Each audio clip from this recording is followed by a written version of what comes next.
"I see," said the vampire thoughtfully, and slowly he walked across the room towards the window. For a long time he stood there against the dim light from Divisadero Street and the passing beams of traffic. The boy could see the furnishings of the room more clearly now, the round oak table, the chairs. A wash basin hung on one wall with a mirror. He set his briefcase down on the table and waited. "But how much tape do you have with you?" asked the vampire, turning now so the boy could see his profile. "Enough for the story of a life?" That's the first interactions that we get between Louis and the boy in Interview with the Vampire.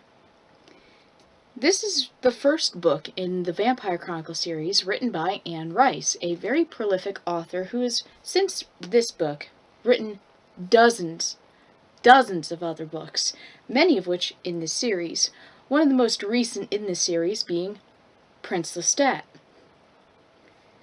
For me, I've read this book at least 5 or 6 times, so you would think that this would make me an aficionado. Maybe, maybe not. But I do really love Anne Rice, and I love her vampires. And when I am asked what types of vampire works would I recommend to people, this is basically the type of stuff I recommend to them. Now, this was my first copy. It's very battered and worn. Smells like the incense from where it rested on the shelf. It's very yellow. But that was my first copy. I also have this copy and its sequel with this same font, the Vampire Lestat, which we might be getting to later on. I even have this. This is Interview with the Vampire, Claudia's story. This was illustrated by Ashley Marie Witter. And I can tell you right now, it is absolutely gorgeous. Done in a very sepia tone, very beautiful, crisp style, all told from the child vampire's perspective. I'm a big fan of this series, as I've mentioned, and I'm a big fan of this particular book. But what specifically do I like about it? Well, firstly, it opens up vaguely.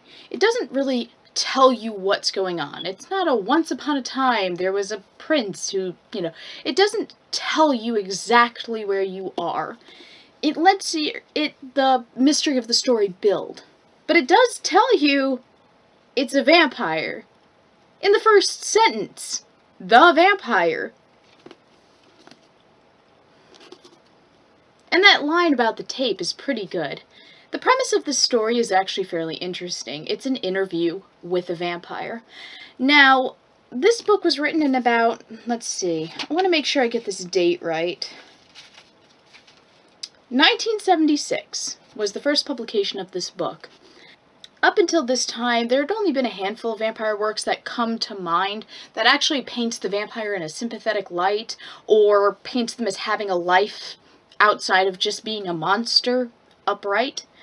Frank Langelica's Dracula comes to mind. There's also the comedy Love at First Bite, both of which were in the 70s. But this was a very interesting and fairly rare perspective for that time, because most often monsters were just portrayed as monsters, things that the heroes had to fight against and conquer. This showed everything from the monster's perspective, and how being a monster affects one's thinking and one's being in general. Now, the story has 3 main characters in the beginning. Let me just put those down. You have Louis de Pontelac, who is our narrator for the entire story, recanting his life to the mysterious interviewer, the boy, who we later find out in a subsequent book, Queen of the Damned, is Daniel Molly. He's got a very interesting story, so I really can't wait until I dive into the further books in this series and give you guys little tidbits and stuff. Then you have his maker, Louis' maker, Lestat de Lincourt, and you also have their vampire child, Claudia. The story is set originally in the 1700s, pre-revolutionary New Orleans area. down in Louisiana before the Louisiana Purchase, before the Civil War, the American Revolution, the French Revolution, etc. It's set before that, and Louis is a plantation owner, and let me just say this, Louis is a dick. He's alcoholic, he is mean and surly, he's a slaver. Already, he's not an amazingly awesome guy. But that's what's interesting. He starts out as kind of a bastard. And one of the most interesting motivators for him being turned into a vampire was that he was a suicidal man who lost his brother. And everybody thinks he murdered his brother. I won't go into all of it, but if you read the story, there's a whole backstory, and his brother does get brought up numerous times. Even towards the end of the book, he's getting brought up. But people think that Louis murdered his brother. He's very depressed, and he's miserable, and he tries to kill himself. Mainly not because... He doesn't try to kill himself. Let me correct this. He does not try to kill himself. In fact, he even states that he's too much of a coward to take his own life. He's openly accepting of anybody coming in and taking his life. Just killing him. You want to kill him? His open invitation is to all the murderers, all the muggers. You want to kill him? Come for it. He's too scared to kill himself, but he's more than happy to let somebody else do it for him. He's stooped into a depression, feeling that it's his fault, at least in part. Even though he did not kill his brother, he feels in part that it's his fault his brother died. Which is very deep kind of motivation. He also has a sister. And we don't know much about the sister, but we do at least see more of his interactions and his feelings towards his sister, and he does keep a picture of her with him in eternity. He does care about his sister, but it's more of an detached way. Louis is a fantastically complex and interesting character. See, as a monster, he's not the typical sympathetic character we are meant to empathize with. You know, this mainly came before the trope of the sympathetic monster was commonplace. It wasn't common back then for monsters to be more than the terrors that plagued humanity. You see, when I said he was very suicidal, he was. But when actually faced with death, in terms of Lestat, he fights against it, and he rebels against it, and Lestat goes, "Oh, I thought you wanted to die." But then he goes, "Listen, I'm going to make you..." He basically is like, "Listen, I'm going to make you into a vampire." He doesn't say it explicitly, but that's what he's doing. Makes him into a vampire, and boom. So starts a very long relationship between these two men. They are not friends. I want to emphasize this. Their love and friendship does not develop until later books. Lestat, you get the impression that Lestat actually does love Claudia, and he does love Louis, but he is mean. He is psychologically abusive. He is physically abusive in some cases. He and Louis get into fist fights, which I also really like, and when we talk about the movie, I will be bringing up certain things I would have loved to see from the book translated better into the movie. But I digress. Lestat, who ends up taking up Louis' offer. Basically, he wants Louis' money and house to keep his elderly, blind father in comfort until the old bastard dies. And trust me, when you read The Vampire Lestat, you will know full well why Lestat's father is a bastard. Now, because we are looking at Lestat through Louis' eyes, and Lestat tells Louis virtually nothing about himself, Lestat's actions towards his father and others are out of context and abnormally cruel to Louis. They seem just abnormally cruel. He has no basis of comparison for how these monsters that they are supposed to be. So he's using everything as a ruler against his own humanity. Or what he perceives as his own humanity.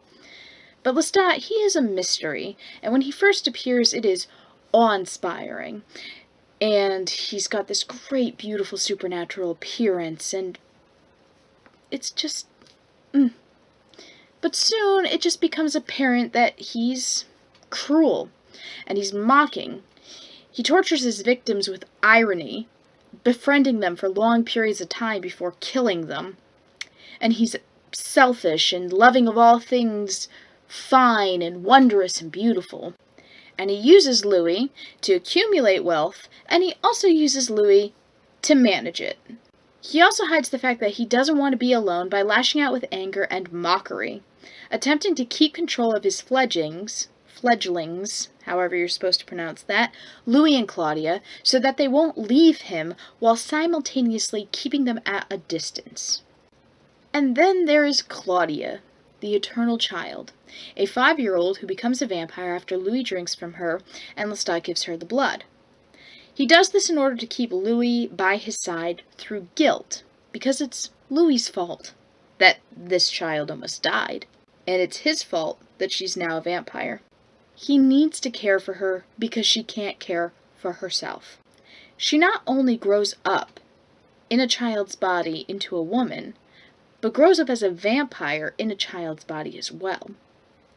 Raised by 2 men who love her but are not kind to one another, and basically have to live in a tedious truce for her sake in order to continue existence, she gets all sorts of an education into what being a vampire means. She becomes aware of herself, of them, and influenced by both of her fathers. She becomes bitter about her condition after she becomes aware of it, and as a vampire, she isn't as tightly conditioned as Louis is to separate good from evil, because all she knows is evil by virtue of existence. She learns a sense of savagery from Lestat, often sharing kills with him and toys with their victims, and a sense of curiosity and independence from Louis, who encourages her to read and study the world around her. She's actually quite plotting and manipulative once she starts becoming aware of herself, once she grows into an adult. A common question this book raises is, what is evil? Are the vampires evil by virtue of their existence, where they have to kill the innocent to survive, or are they just victims in their own right with little to no choice in what happened to them? Is there even a higher power at all that can rain judgment on them? Louis often finds himself struggling with these questions throughout the whole book in an effort to make sense of himself and his vampiric life. See, it's also an extra layer that he was a devout Catholic in his mortal life, which adds an extra fear of damnation to his morality play. Now, I don't want to go into an extraneous sampling of the plot, but basically the gist is we're following Louis throughout many different exploits and finding himself. Now, he first thinks that Lestat is cruel, but then he grows to watch Claudia to become cruel and almost pines for Lestat to come back. After Claudia's cruelty, he sees even more after he and Claudia meet a theater of vampires in Paris, who kill humans on stage under the guise of being a performance. Ultimately, they are cruel to Louis, Claudia, and a woman who becomes a vampire by Louis's hand, Madeleine, after they kill Claudia and Madeleine. This leaves Louis completely alone, and he loses one of the few things that kept him sane and happy. This book is broken up into fairly large episodic pieces. First you have Louis and Lestat living together in Louis's original plantation home and how they deal with one another for a few years.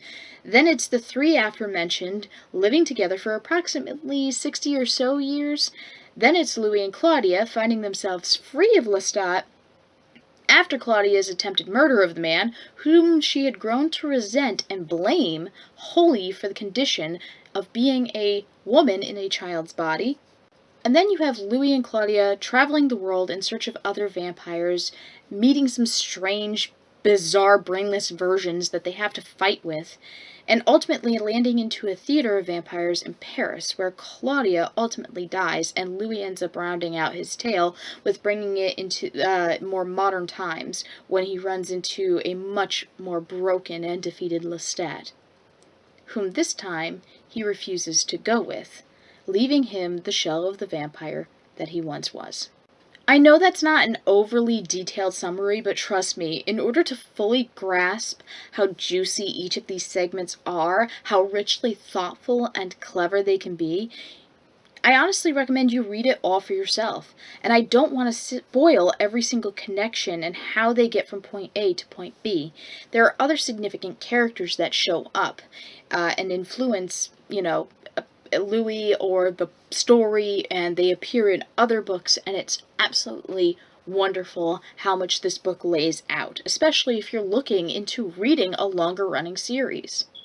I find occasionally that this book can be a little bit wordy. Things that could take a few sentences to explain can ultimately take paragraphs or more. And sometimes concepts can also be repetitious beyond what is necessary to drive home the themes of what makes someone evil.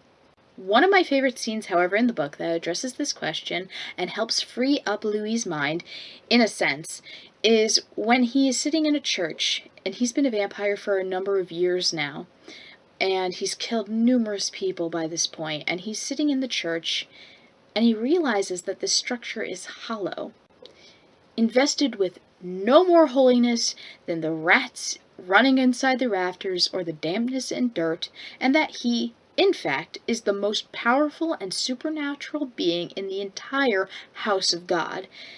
And that almost feels laughable that he didn't realize this before then, and that no one is listening out there to the prayers and confessions, no actual higher power, none that he can find other than himself exists.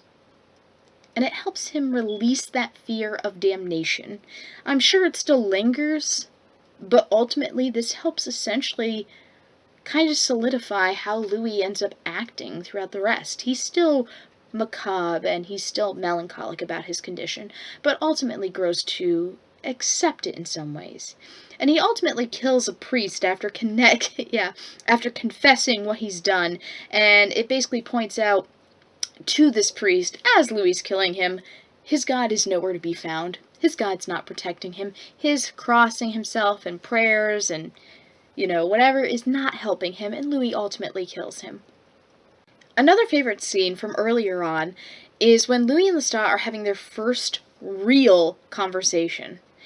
A serious one that Lestat actively listens to Louis, explains himself, and proves that he is in fact not stupid, but has been using him the entire time because vampires often create other vampires to be their slaves. Again, though, Louis is also not stupid. Self-admitted passive in his own life for numerous parts, but not stupid, and often keeps himself between Lestat and the money, thus offering himself control of the man in turn. And they have this deep conversation about how Lestat bungled educating Louis when he first became a vampire, how he understands that Louis needed more guidance than he offered, and understands that this has made Louis rightfully bitter. But he also goes on to explain how Louis needs to kill. Not just animals, but human beings to fully feel satisfied and quell the pain and hunger that gnaws at him night after night in his refusal to kill because he believes it to be evil and wrong. And it's a really good, well-written scene that gets you into a good sense of both of these characters in this moment, and how they relate to each other, and what they even think about each other, to some respects. Now, this story is not an exact horror story, so I'm not entirely sure it would wet the whistle for my horror fan viewers, because I know a number of you like horror. And if you're searching up vampires and just found this video randomly, maybe you're also just interested in vampire horror specifically. But it does contain horrific events, and it does love its dark humor. There are outright laugh-out-loud moments, and moments that send shivers down your spine. It's a compelling read, and it keeps you invested, and you need to know what Louis' long life has been like, and what does immortality and goodness and all that stuff, the nature of good and evil, and how does this reflect back onto you, the reader, mean? If you're into longer, slower, macabre fictions, I think you would honestly get a kick out of this book. I can't recommend it to everybody. I don't think everybody would enjoy its wordiness or its style, but I think, honestly, it's something worth picking up. It's something worth giving a chance. Especially considering I also haven't spoiled the majority of the book for you. A lot of stuff still remains unsaid. There's whole arcs in the book that go unsaid. There are several massive fires that are set, which basically leads you to believe that Louis is a pyro. I almost said porno. Because he sets so many fires in this book to solve problems. You're rooting for a monster who kills people, and you empathize with him. and it's genuinely really compelling. In any case, guys, thank you so much for watching. If you liked this video, please consider giving it a thumbs up and maybe leaving a comment, because I would love to hear your thoughts. In any case, Terry over and out.